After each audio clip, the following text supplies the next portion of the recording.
नमस्कार साथियों, स्वागत है आपका हमारे YouTube चैनल में। आप छत्तीसगढ़ की किस जगह से हमारे समाचार सुन रहे हैं, कृपया कमेंट बॉक्स में लिखकर हमें जरूर बताएं। रायपुर से प्रस्तुत हैं छत्तीसगढ़ के प्रादेशिक समाचारों के साथ मैं रजनी शुक्ला। पहले मुख्य समाचार। केंद्रीय गृह मंत्री अमित शाह ने कल वीडियो कॉन्फ्रेंस के माध्यम से नवा रायपुर में राष्ट्रीय जांच एजेंसी NIA के आवासीय परिसर का किया उद्घाटन। मुख्यमंत्री ने रायपुर में प्रदेश के करीब 550 उत्कृष्ट खिलाड़ियों को प्रदान किए राज्य खेल अलंकरण।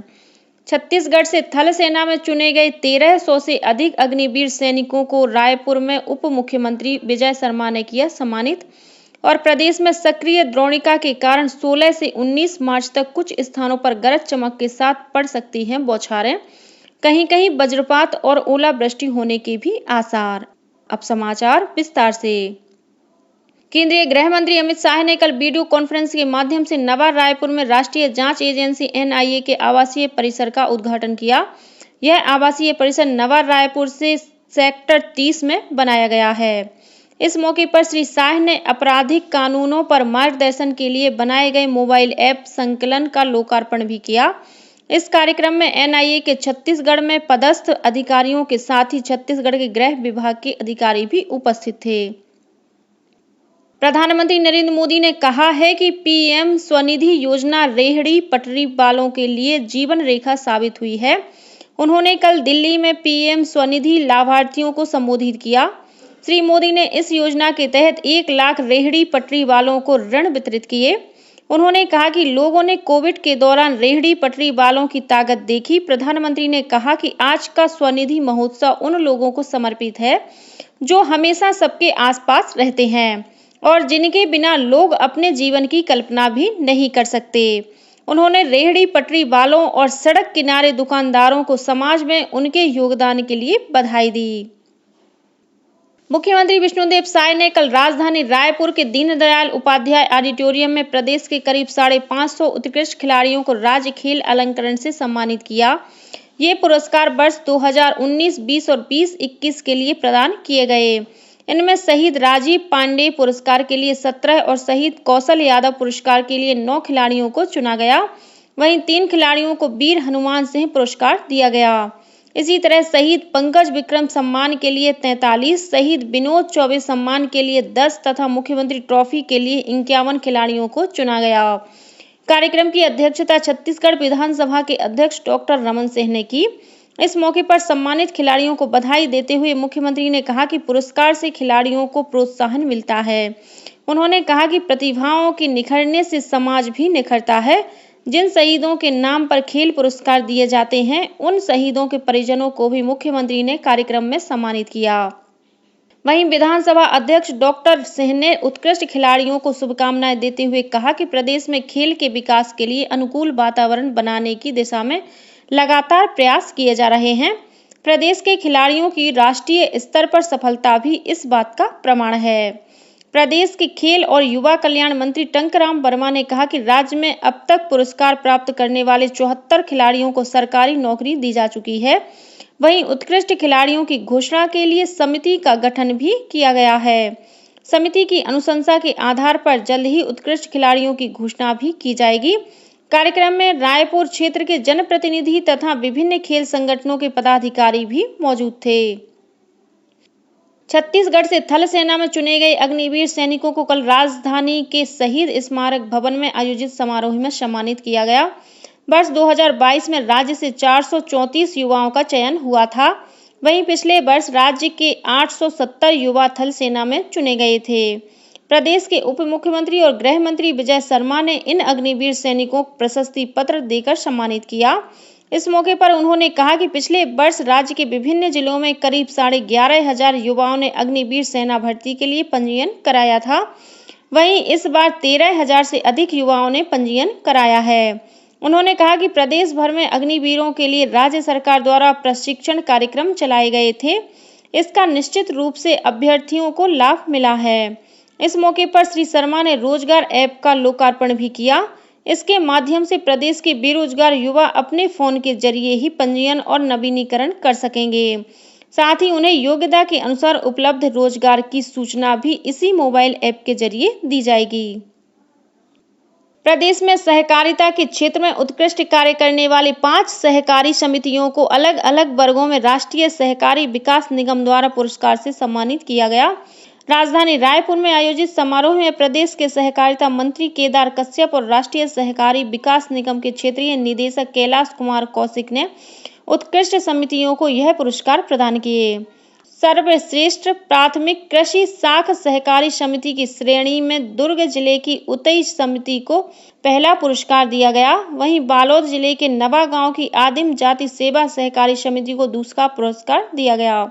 इसी तरह सर्वश्रेष्ठ विपणन सहकारी समिति के वर्ग में गौरेला पेंड्रा मरवाही जिले की गौरेला समिति को पहला और मुंगेली जिले के सरगांव की समिति को दूसरा पुरस्कार प्रदान किया गया। वहीं सर्वश्रेष्ठ बीज सहकारी समिति के वर्ग में रायपुर की समिति को सम्मानित किया गया। इस मौके पर सहकारिता मंत्री ने कहा कि सहकारिता के माध्यम से प्रदेश में कोदो, कुटकी और इमली जैसे उत्पादों की प्रसंस्करण इकाइयों को प्रोत्साहित करने की आवश्यकता है। इसके माध्यम से ग्रामीण क्षेत्रों में लोगों को रोजगार सहित आर्थिक आत्मनिर्भरता के लिए एक अच्छा माध्यम उपलब्ध कराया जा सकता है। प्रदेश के स्वास्थ्य मंत्री श्याम बिहारी जायसवाल ने कहा है कि संविदा स्वास्थ्य कर्मचारियों को 27% वेतन वृद्धि का लाभ निश्चित रूप से दिया जाएगा। उन्होंने छत्तीसगढ़ राष्ट्रीय स्वास्थ्य मिशन कर्मचारी संघ के पदाधिकारियों से मुलाकात के दौरान यह आश्वासन दिया। स्वास्थ्य मंत्री ने राष्ट्रीय स्वास्थ्य मिशन NHM के प्रबंध संचालक को अन्य राज्यों में हुए नियमितीकरण का अध्ययन करने के निर्देश भी दिए। मुख्यमंत्री विष्णुदेव साय ने कल मोहिला मानपुर जिले के मुख्यालय मोहिला में विकसित भारत विकसित छत्तीसगढ़ कार्यक्रम के तहत करीब 47 करोड़ रुपए के विभिन्न विकास कार्यों का शिलान्यास और लोकार्पण किया। उन्होंने मानपुर में अंतर्राज्यीय बस स्टैंड का निर्माण तथा मोहिला में सामुदायिक भवन और सड़क निर्माण के साथ ही गोटा टोला में जिला सहकारी बैंक की शाखा खोलने की घोषणा भी की। इस मौके पर श्री साय ने वीडियो कॉन्फ्रेंस के माध्यम से जिले के विभिन्न ग्राम पंचायतों में सरपंचों और ग्रामीणों से बात की और उनका हालचाल पूछा। उन्होंने ग्रामीणों से महतारी बंधन योजना और जल जीवन मिशन सहित विभिन्न योजनाओं के विषय में जानकारी भी ली। उप मुख्यमंत्री विजय शर्मा ने कल कवर्धा में मृतक साधराम यादव के परिजनों से मुलाकात की और उन्हें 20 लाख रुपए का चेक प्रदान किया। गौरतलब है कि कबीरधाम जिले के लालपुर इलाके में बीते दिनों साधराम यादव की हत्या हो गई थी। राज्य सरकार ने घटना की संवेदनशीलता को देखते हुए NIA से इसकी जांच कराने की घोषणा की है। पुलिस विभाग द्वारा अपराधियों को ट्रैक करने तथा अपराध की विवेचना के लिए तेजी से टेक्नोलॉजी का इस्तेमाल किया जा रहा है। कल मुख्यमंत्री विष्णुदेव साय ने IO मितान मोबाइल ऐप लॉन्च किया। यह विवेचना अधिकारियों के लिए काफी उपयोगी होगा। साथ ही उन्होंने दुर्ग पुलिस रेंज द्वारा तैयार किए गए त्रिनयन ऐप का भी शुभारंभ किया। इस त्रिनयन ऐप के माध्यम से 100 किलोमीटर तक के दायरे के सभी CCTV कैमरे के लोकेशन ट्रेस किए जा सकेंगे। इससे अपराधियों को पकड़ने में आसानी होगी। मुख्यमंत्री ने टेक्नोलॉजी को विभाग में लगातार शामिल करने के लिए पुलिस अधिकारियों की इस मौके पर प्रशंसा भी की। केंद्रीय खेल और युवा कल्याण मंत्रालय और राज्य के उच्च शिक्षा विभाग द्वारा जांजगीर के TCL कॉलेज में युवा संवाद कार्यक्रम का आयोजन किया गया। कार्यक्रम में जांजगीर सहित अन्य स्थानों के 5 महाविद्यालयों के विद्यार्थियों ने वर्ष 2047 तक भारत को विकसित राष्ट्र बनाने के विषय पर अपने विचार व्यक्त किए। संवाद कार्यक्रम में पहले 3 स्थान पर रहने वाले विद्यार्थियों को पुरस्कार से सम्मानित किया गया।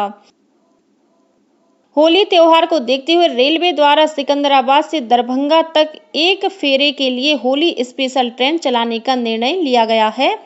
यह ट्रेन सिकंदराबाद से 26 मार्च को शाम 7 बजे रवाना होकर अगले दिन सुबह 9:30 बजे दुर्ग पहुंचेगी। यहां से रायपुर बिलासपुर होते हुए 28 मार्च को सुबह 10 बजे दरभंगा पहुंचेगी। वहीं दरभंगा से यह ट्रेन 28 मार्च को सुबह 11:30 बजे रवाना होकर रायपुर दुर्ग होते हुए 30 मार्च की सुबह करीब 5 बजे सिकंदराबाद पहुंचेगी। संचालनालय स्वास्थ्य सेवाएं छत्तीसगढ़ ने आदेश जारी कर समस्त मुख्य चिकित्सा स्वास्थ्य अधिकारी और समस्त संभागीय संयुक्त संचालक स्वास्थ्य सेवाओं को निर्देशित किया है कि लोक स्वास्थ्य एवं परिवार कल्याण विभाग के अंतर्गत एस्मा कानून लागू होने के दौरान हड़ताल में शामिल अधिकारियों कर्मचारियों के विरुद्ध किए गए बर्खास्तगी की कार्रवाई को समस्त नियमों को शिथिल करते हुए शून्य घोषित किया गया है। उक्त अधिकारियों कर्मचारियों की हड़ताल के दौरान हुई अनुपस्थिति अवधि का निराकरण अर्जित अवकाश स्वीकृति करते हुए किया जाए।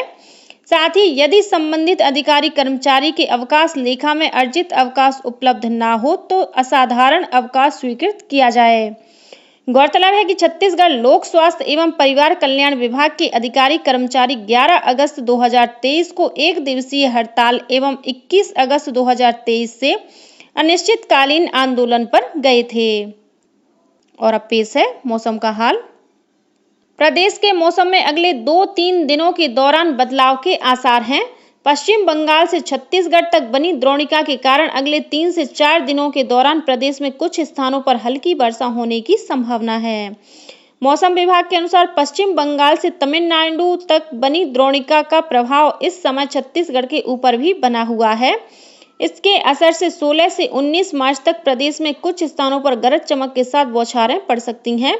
वहीं 17 और 18 मार्च को अंधड़ चलने के साथ ही वज्रपात और ओलावृष्टि की संभावना है। और अब कुछ अन्य खबरें संक्षेप में। प्रधानमंत्री नरेंद्र मोदी ने देश भर में पहली बार मतदान करने वाले मतदाताओं के उत्साह को चित्रित करने वाला एक वीडियो साझा किया है। सोशल मीडिया पर साझा किए गए अपने पोस्ट में श्री मोदी ने कहा कि पूरे देश के युवा मतदाता कह रहे हैं, मेरा पहला वोट देश के लिए।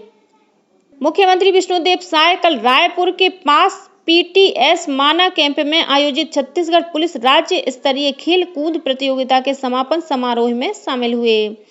सूरजपुर के गायत्री मंदिर परिसर में मुख्यमंत्री कन्या विवाह योजना के अंतर्गत भव्य सामूहिक विवाह कार्यक्रम कल संपन्न हुआ, जिसमें महिला एवं बाल विकास मंत्री लक्ष्मी राजवाड़े मुख्य अतिथि के तौर पर सम्मानित हुई। इस सामूहिक विवाह समारोह में 200 जोड़े ने अपने जीवन के नए अध्याय की शुरुआत की। राज्य शासन ने मुंगेली नगर पालिका और कोरिया जिले के शिवपुर चर्चा नगर पालिका अध्यक्षों के वित्तीय अधिकारों को निलंबित करते हुए आगामी आदेश तक इन दोनों निकायों के मुख्य नगर पालिका अधिकारियों को एकल हस्ताक्षर से चेक जारी करने के लिए अधिकृत कर दिया है। छत्तीसगढ़ पर्यावरण संरक्षण मंडल द्वारा आज रायपुर में पर्यावरण संरक्षण के साथ विकास की परिकल्पना पर केंद्रित छत्तीसगढ़ विजन 2047 पर सम्मेलन का आयोजन किया जाएगा। वित्त मंत्री ओपी चौधरी इस सम्मेलन का उद्घाटन करेंगे। और कोंडागांव पुलिस ने अंतर्राज्यीय मोबाइल चोर गिरोह के एक नाबालिग सहित 5 आरोपियों को गिरफ्तार कर उनके पास से चोरी के 10 मोबाइल फोन बरामद किए हैं। जब्त मोबाइल फोन की कुल कीमत 4.5 लाख रुपए बताई गई है। इसी के साथ छत्तीसगढ़ के समाचारों का ये बुलेटिन समाप्त हुआ। नमस्कार।